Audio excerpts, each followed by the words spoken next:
The Christmas truce was a series of widespread but unofficial ceasefires along the Western Front around Christmas 1914. In the week leading up to the holiday, German and British soldiers crossed trenches to exchange seasonal greetings and talk. In areas, men from both sides ventured into no man's land on Christmas Eve and Christmas Day to mingle and exchange food and souvenirs. There were joint burial ceremonies and prisoner swaps, while several meetings ended in carol singing. Men played games of football with one another, giving one of the most enduring images of the truce. However, the peaceful behavior was not ubiquitous. Fighting continued in some sectors, while in others, the sides settled on little more than arrangements to recover bodies. The following year, a few units arranged ceasefires, but the truces were not nearly as widespread as in 1914. This was, in part, due to strongly worded orders from the high commands of both sides prohibiting fraternization. Soldiers were no longer amenable to truce by 1916. The war had become increasingly bitter after devastating human losses suffered during the battles of the Somme and Verdun, and the incorporation of poison gas.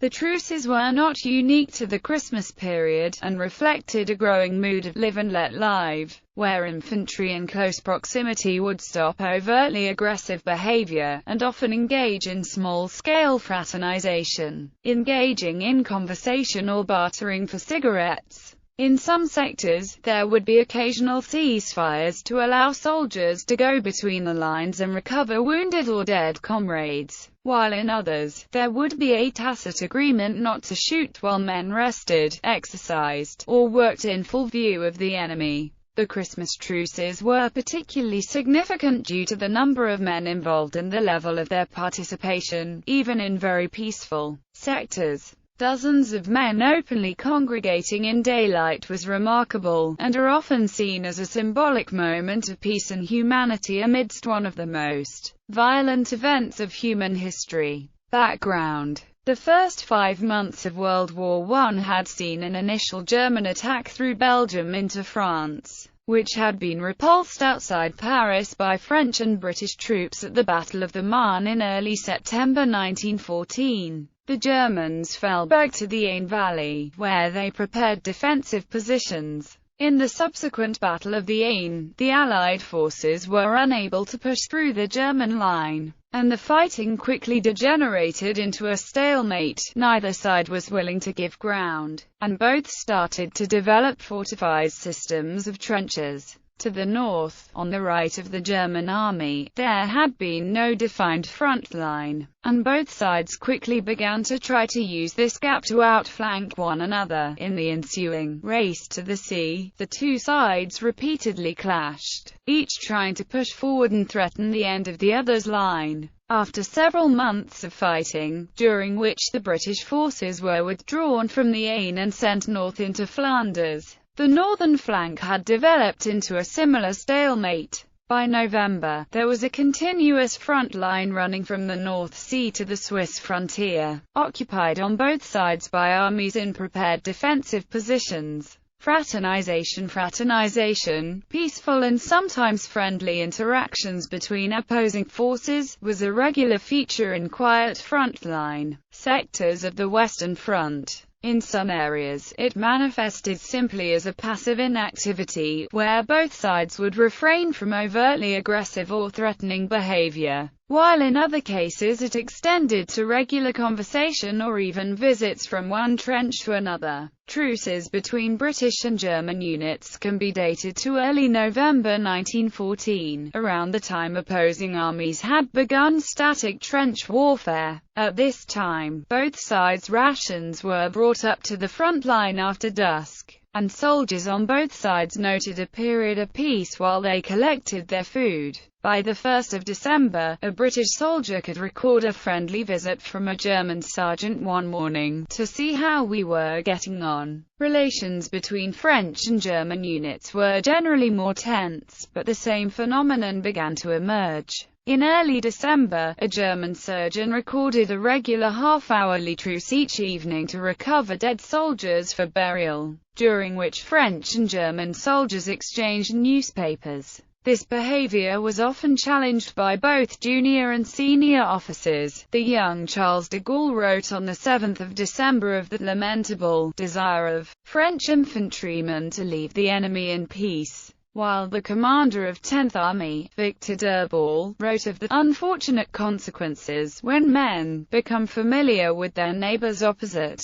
Other truces could be enforced on both sides by weather conditions, especially when trench lines flooded in low-lying areas, though these often lasted after the weather had cleared. The close proximity of trench lines made it easy for soldiers to shout greetings to each other, and this may have been the most common method of arranging informal truces during 1914. Men would frequently exchange news or greetings, helped by a common language. Many German soldiers had lived in England, particularly London, and were familiar with the language and the culture. Several British soldiers recorded instances of Germans asking about news from the football leagues, while other conversations could be as banal as discussions of the weather or as plaintive as messages for a sweetheart. One unusual phenomenon that grew in intensity was music. In peaceful sectors, it was not uncommon for units to sing in the evenings,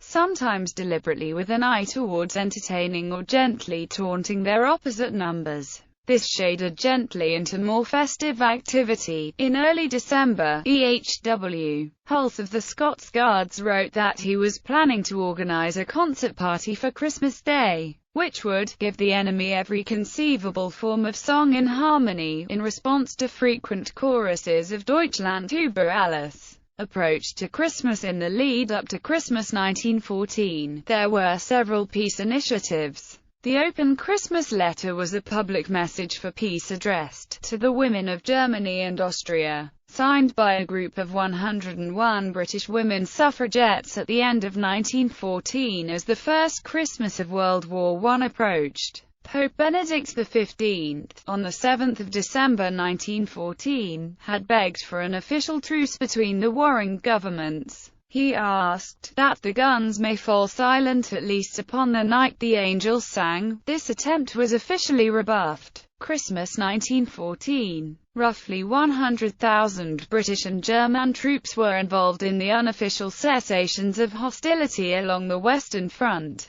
The first truce started on Christmas Eve 1914, when German troops decorated the area around their trenches in the region of Ypres, Belgium, and particularly in Saint-Yvon, where Captain Bruce Ben's father described the truce. The Germans placed candles on the trenches and on Christmas trees, then continued the celebration by singing Christmas carols. The British responded by singing carols of their own. The two sides continued by shouting Christmas greetings to each other. Soon thereafter, there were excursions across no man's land, where small gifts were exchanged, such as food, tobacco and alcohol, and souvenirs such as buttons and hats. The artillery in the region fell silent. The truce also allowed a breathing spell where recently killed soldiers could be brought back behind their lines by burial parties. Joint services were held. In many sectors, the truce lasted through Christmas night, continuing until New Year's Day in others.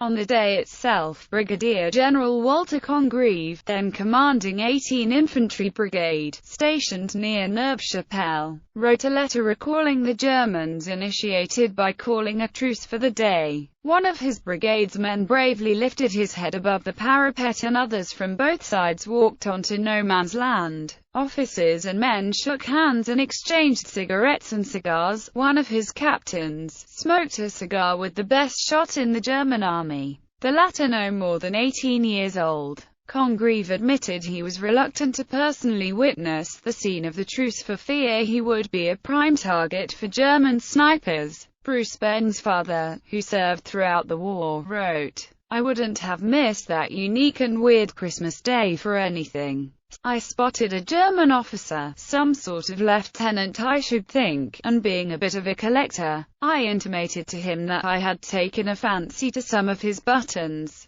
I brought out my wire clippers and, with a few deft snips, removed a couple of his buttons and put them in my pocket. I then gave him 2 of mine in exchange. The last I saw was one of my machine gunners, who was a bit of an amateur hairdresser in civil life, cutting the unnaturally long hair of a docile Boche, who was patiently kneeling on the ground whilst the automatic clippers crept up the back of his neck. Future nature writer Henry Williamson, then a 19-year-old private in the London Rifle Brigade, wrote to his mother on Boxing Day, "Dear Mother, I am writing from the trenches. It is 11 o'clock in the morning. Beside me is a coke fire, opposite me a dugout with straw in it. The ground is sloppy in the actual trench but frozen elsewhere. In my mouth is a pipe presented by the Princess Mary. In the pipe is tobacco. Of course, you say. But wait. In the pipe is German tobacco. Ha ha, you say, from a prisoner or found in a captured trench. Oh dear, no. From a German soldier. Yes, a live German soldier from his own trench. Yesterday the British and Germans met and shook hands in the ground between the trenches, and exchanged souvenirs, and shook hands. Yes, all day Christmas Day, and as I write. Marvellous, isn't it?" Captain Sir Edward Hulse reported how the first interpreter he met from the German lines was from Suffolk, where he had left his girlfriend, and a 3.5 horsepower motorcycle. Hulse went on to describe a sing-song which ended up with "Auld Lang Syne," which we all, English, Scots, Irish, Prussians, Württembergers, etc., joined in. It was absolutely astounding, and if I had seen it on a cinematograph film I should have sworn that it was faked. Captain Robert Patrick Miles, King's Shropshire Light Infantry, who was attached to the Royal Irish Rifles, recalled in an edited letter that was published in both the Daily Mail and the Wellington Journal and Shrewsbury News in January 1915. Following his death in action on the 30th of December 1914, Friday, "We are having the most extraordinary Christmas Day imaginable. A sort of unarranged and quite unauthorized but perfectly understood and scrupulously observed truce exists between us and our friends in front. The funny thing is it only seems to exist in this part of the battle line. On our right and left we can all hear them firing away as cheerfully as ever. The thing started last night, a bitter cold night, with white frost, soon after dusk, when the Germans started shouting, 'Merry Christmas, Englishmen,' to us. Of course our fellows shouted back, and presently large numbers of both sides had left their trenches, unarmed, and met in the debatable, shot-riddled, no-man's land between the lines. Here the agreement, all on their own, came to be made that we should not fire at each other until after midnight tonight. The men were all fraternizing in the middle and swapped cigarettes and lies in the utmost good fellowship. Not a shot was fired all night. Of the Germans he wrote, "They are distinctly bored with the war. In fact, one of them wanted to know what on earth we were doing here fighting 'em." The truce in that sector continued into Boxing Day. He commented about the Germans. "The beggars simply disregard all our warnings to get down from off their parapet, so things are at a deadlock. We can't shoot them in cold blood. I cannot see how we can get them to return to business on Christmas Eve and Christmas Day 1914. Alfred Anderson's unit of the 1st, 5th Battalion of Black Watch was billeted in a farmhouse away from the front line. In a later interview, Anderson, the last known surviving Scottish veteran of the war, vividly recalled Christmas Day and said, "I remember the silence, the eerie sound of silence. Only the guards were on duty. We all went outside the farm buildings and just stood listening. And, of course, thinking of people back home. All I'd heard for 2 months in the trenches was the hissing, cracking and whining of bullets in flight, machine gun fire and distant German voices. But there was a dead silence that morning, right across the land as far as you could see. We shouted, 'Merry Christmas,' even though nobody felt merry. The silence ended early in the afternoon and the killing started again. It was a short peace in a terrible war. Nor were the observations confined to the British." French Lieutenant Johannes Niemann wrote, grabbed my binoculars and looking cautiously over the parapet saw the incredible sight of our soldiers exchanging cigarettes, schnapps and chocolate with the enemy. General Sir Horace Smith Dorrien, commander of the British Second Corps, issued orders forbidding friendly communication with the opposing German troops.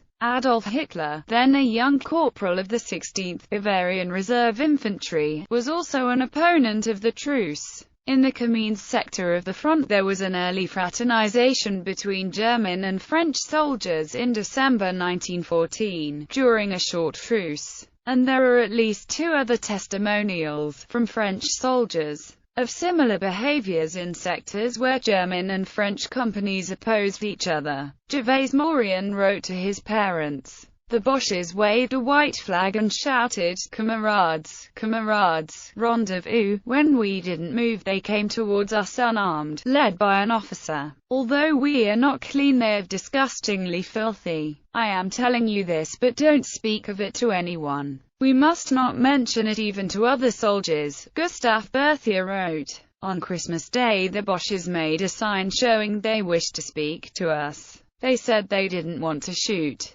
They were tired of making war. They were married like me. They didn't have any differences with the French but with the English, in sections of the front where German and Belgian troops faced each other." In December 1914, there was at least one such instance when a truce was achieved at the request of Belgian soldiers who wished to send letters back to their families over the German-occupied parts of their own country. Richard Sherman, who was in a German regiment holding a position on the Bernhardstein, one of the mountains of the Vosges, wrote an account of events in December 1915. When the Christmas bells sounded in the villages of the Vosges behind the lines, something fantastically unmilitary occurred. German and French troops spontaneously made peace and ceased hostilities. They visited each other through disused trench tunnels, and exchanged wine, cognac and cigarettes for Westphalian black bread, biscuits and ham. This suited them so well that they remained good friends even after Christmas was over. He was separated from the French troops by a narrow no-man's land and described the landscape as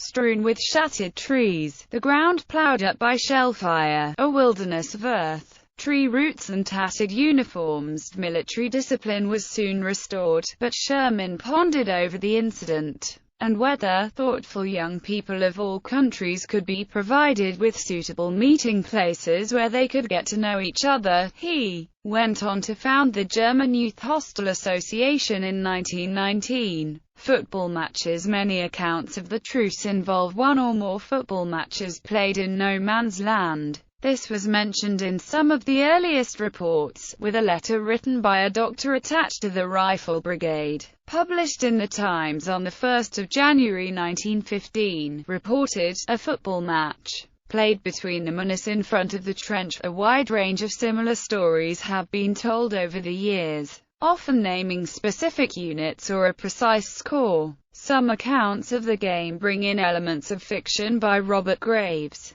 a British poet and writer who reconstructed the encounter in a story published in 1962. In Graves's version, the score was 3-2 to the Germans. However, the truth of the accounts has been disputed by some historians. In 1984, Malcolm Brown and Shirley Seaton concluded that there were probably attempts to play organized matches which failed due to the state of the ground, but that the contemporary reports were either hearsay or refer to kickabout matches with made-up footballs such as a bully beef tin. Chris Baker, former chairman of the Western Front Association and author of The Truce, The Day the War Stopped, is also skeptical, but says that although there is little hard evidence, the most likely place that an organized match could have taken place was near the village of Messines. There are 2 references to a game being played on the British side, but nothing from the Germans. If somebody one day found a letter from a German soldier who was in that area, then we would have something credible. In fact, there is a German reference. Lieutenant Kurt Zemisch of Germany's 134th Saxons Infantry Regiment said that the English brought a soccer ball from their trenches, and pretty soon a lively game ensued. How marvelously wonderful, yet how strange it was. In 2011, Mike concluded that there is plenty of evidence that football was played that Christmas Day, mostly by men of the same nationality, but in at least 3 or 4 places between troops from the opposing armies. A wide variety of units were reported in contemporary accounts to have taken part in games.